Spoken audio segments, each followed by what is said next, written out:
Now, a little dusting of snow, like this for example, isn't going to do a whole lot to cancel school.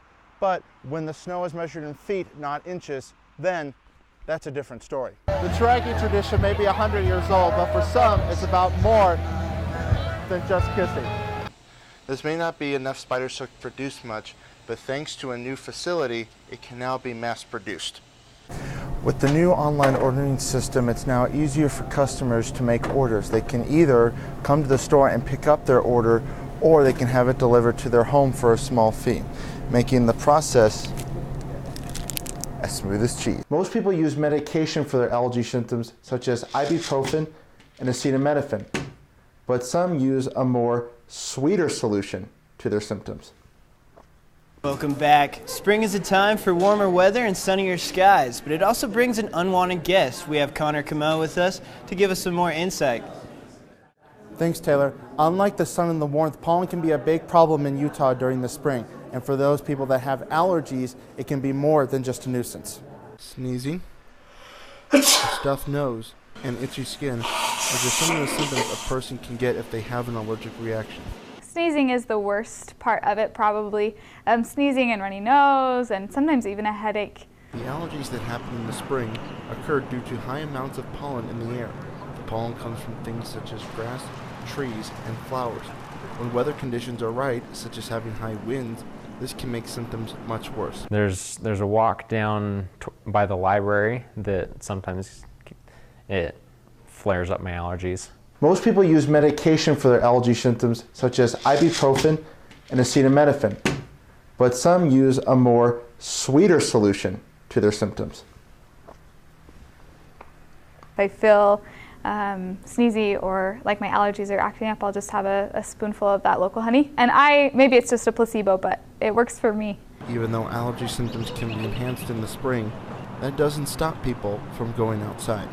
I usually take a Claritin just in case. When I was younger, it used to inhibit me a little bit. Even with the colder temperatures outside, it's important everyone's ready for the allergy season. Thanks, Connor. Welcome back. Researchers at USU are developing a new kind of spider silk. ATV's Connor Comeau shows you how it might someday save the life of someone you love. Here at the USU Bioinnovation Center, researchers are working on tests with spider silk to test its effects on different items. The goal is to create different compounds that are compatible with the material so it can be used with different everyday items. The idea that we make gels and all these things came from students saying, hey, this didn't work, and say, okay, well, now that this doesn't work, what can you use it for? And got new ideas about things to use it for. After the silk is extracted from the spider, it is put through these machines to test their strength. The fibers are then put into even strands to have the proteins extracted from them. This may not be enough spider silk to produce much, but thanks to a new facility, it can now be mass-produced. The proteins are then brought here to the new facility, where they are put in these tanks so they can be produced in mass quantities. People look at me and are like, oh, you're making spider silk, so you farm spiders? And I'm like, no, we actually genetically modify other organisms to create it for us. And it kind of creeps people out, and they get this otherworldly look in their eyes. Researchers hope to make stronger material with the spider silk. Connor Comeau, ATV News. How would you like to do grocery shopping from your own couch? Well, now you can.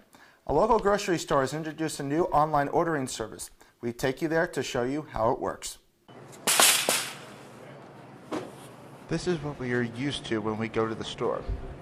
But with the new online ordering system in effect, customers can now shop for their groceries right from their very own home. This is a service that we've added to the services we already provide in order to give our guests the best possible experience that they can have shopping in our stores. With the new system, customers can either pick up their items in-store or have them delivered to their house for a fee of $3.99 on top of whatever their groceries cost. The goal is to provide a service to our current customers as well as those that may be shopping other places. So the goal is to be convenient for them and offer them another service that they can have at our store. With the new online ordering system, it's now easier for customers to make orders. They can either come to the store and pick up their order, or they can have it delivered to their home for a small fee, making the process as smooth as cheese. These hopes the new system will help them be more competitive with other big box stores like Walmart and Smith's. It is also designed to help with customer satisfaction, but some are skeptical of the new system. I prefer to go to the grocery store just because I like to pick out my groceries, but I understand that for older individuals or individuals with disabilities that ordering them online is definitely an easier and more accessible option. Even with some of the criticisms that may come with the system, the store continues to be a local favorite and hopes to have more customers take advantage of it. It's a program for our guests so that we can continue to offer them the best service and the best products in a new and updated way, so that we can reach out to more customers, more guests who don't usually shop with us. The online ordering service is in use for the Logan store, but the Smithfield and Ogden locations will not have the service until later this year. So with the tradition being 100 years old, students lined up to be part of the centennial celebration. Our Connor Comeau takes a look back at 100 years of the Block A. It is the longest running college tradition in Utah. This year, True Aggie Night turns 100 years old. I don't know of many other campuses that have such an old, long-standing tradition, and it's one of those things that when you hear it, if you're from Utah, you know exactly what it is, you know exactly what it means. It's very iconic. The night was filled with music, kissing, and even a marriage proposal.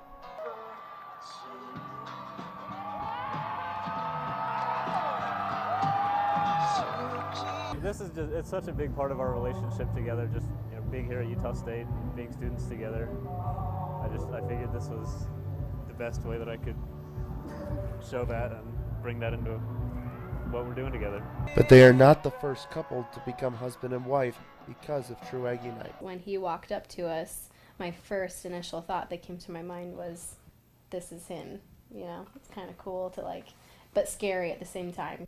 Lauren and Glenn Tongi have been married for 3 years, but met as complete strangers at True Aggie Night. I just kind of scoped the scene a little bit, and I saw them walking in and out of the crowd a couple times, and they walked out of the crowd and just kind of stood there. So I nudged my friend Caleb and said, "Hey, what about those two?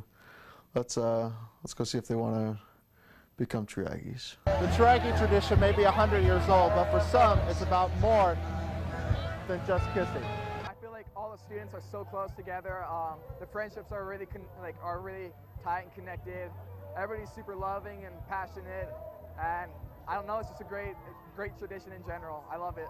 For Lauren and Glenn, having the tradition be this old adds something extra special to their marriage. I feel like we're kind of one in a million, Like there's a lot of couples that meet through True Aggie Night, but I feel like it never really pans out most of the time. And so knowing that we're one of the few, it just kind of adds to the significance and, the special meaning of our story.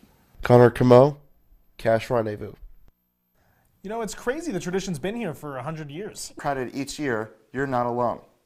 The Cache County School District is building 2 new high schools to address population growth. Christopher Campbell brings you the story. Welcome back. The women's basketball team kicked off the weekend as they took the court against conference opponent San Diego State. There was plenty of offense to be found here in this one, as Hannah Hutchins will lay this one up in for 2. These layups would be a familiar sight throughout the game, as Funda takes it to the rim for 2 as well. And then it's going to be Hannah Hutchins all over again, going to the rim for 2 on this one as well. Throughout the game, the Aggies would not be denied near the rim at all. The layup show would continue as Funda gets another 2 points. She would end this one with 28 points, her 4th 20-point game of the season. And then right here, she's going to add 1 more basket for good measure. But this game was never in doubt for Utah State as they take this one over the Aztecs 72-59. I mean, everyone definitely wanted this game, especially after the UNLV game, but we had a talk before the game last night actually about people knowing their roles and what they need to bring to the team so everything can be complete, like you said, and I think everyone did that perfectly. The team will now travel to Reno to take on the Nevada Wolfpack in hopes of getting their record back to 500 on the year. After dropping their season opening match at home against Gonzaga, the USU women's tennis team looks to rebound as they take on Idaho State. Here we start off with the Aggies of Katarina Tuga-Renova facing off against Svenja Tetmeier here. And Tetmeier's shot here is going to go just a little bit long. Tuga-Renova will get the point here, but she would fall in straight sets. Then it's going to be Nini Gunzler facing off against Casey Bacon. And here it's going to be a very long but good rally for both women. Long enough that I actually just went home and made lunch and just came right back about now. Gunzler would eventually hit the winner down the line and would win the match in 3 sets. And coming up next, and lastly, is Sabrina Demarath as she squared off against Noni Alexanderson. Here, Demarath will get the point after Alexanderson will hit her return shot into the net. And then Demarath would finish off the meet once and for all with a long rally right here against Alexanderson. She would finish that off, and Utah State picks up their first win of the season, 6-1. Utah State will remain at home as they take on Southern Utah on Saturday at 3 p.m. The Logan Grizzlies came into Friday night's game against Preston on a 2-game losing streak. That streak would be snapped. Picking up the action in the third quarter, that's Jason Anderson as he drives to the rim and gets the friendly bounce as he gets the 2 there. And then right here, it's the steal by Jaden Frazier. And the Grizzlies are going to use some excellent ball movement where they're going to find Anthony McCade open for the 3, which will cut the Logan deficit to 1. And later on, this rebound by Cody Brimhall would set up another excellent scoring opportunity for Logan. They continue to move the ball around, and then they're going to find Frazier open in the corner for 3. He fires, and it is good. We are tied at 51. 2.7 seconds left. Logan inbounding for the win, but it is stolen away, and the half-court heave is no good, so we are going to overtime. In the extra session, Rylan Jones will find an open Anderson for 3 to give the Aggies a 1-point lead in overtime. And then this steal right here by Jones will lead to a foul and 2 free throws for the Grizzlies. Jones would make both of his free throws. The last chance for Preston to make a comeback, but the ball goes off his hands into the backcourt for a violation. And look at that bench. They are fired up as Logan holds on to win this one in overtime, 65-61. The win puts Logan at 10-7 on the season. They will face off against Ben Lomond High School tonight at 7. It's going to be a busy week for Aggie athletics as men's basketball, men's and women's tennis, and women's basketball all have home meets this weekend. So go out and support your Aggies, and we'll see if they can have the same success this week.